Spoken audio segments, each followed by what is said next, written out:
Hey, Protea Valley family. I really do wish we could be doing this pastor's note in person. I'm so missing connection with all of you.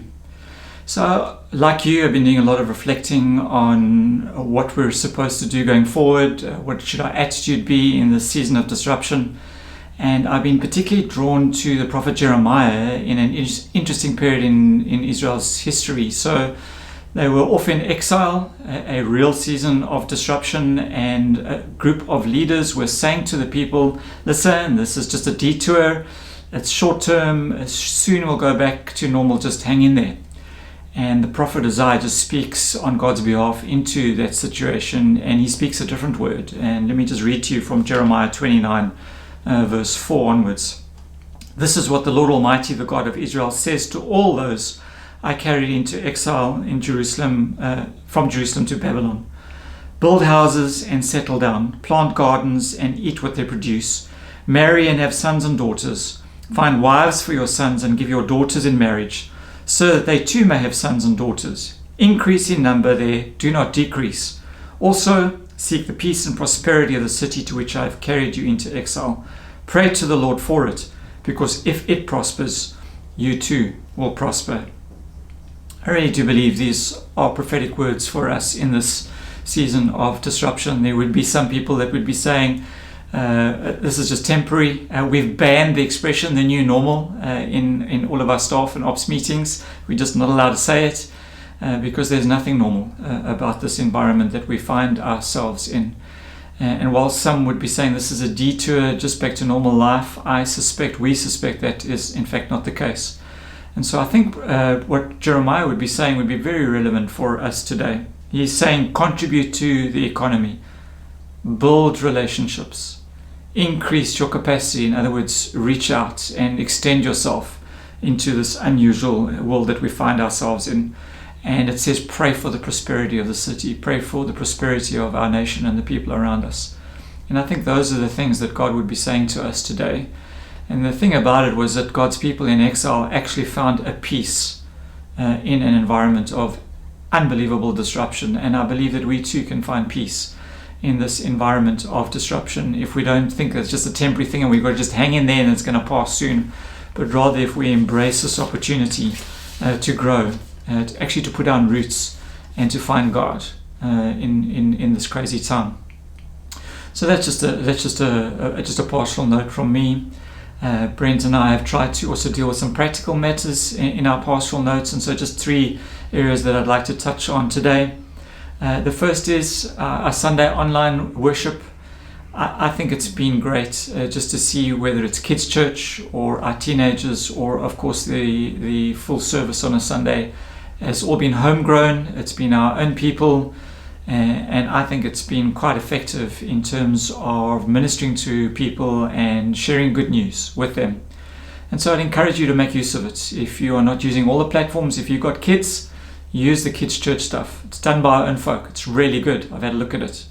If you've got teenagers, let them access the Flavored by Faith portal on YouTube.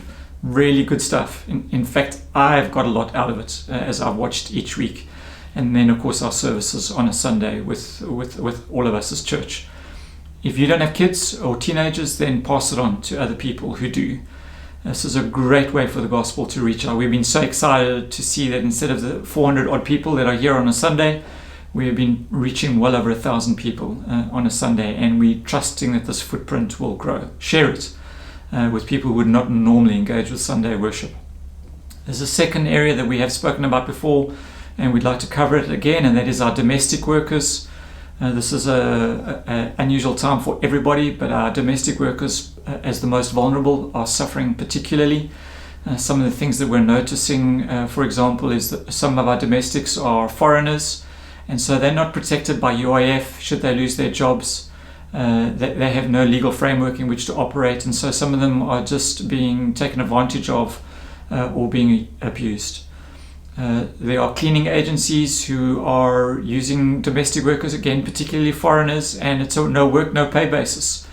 And so they see them as temporary workers, and they too are being abused and taken advantage of in certain situations. It doesn't mean every company is doing that.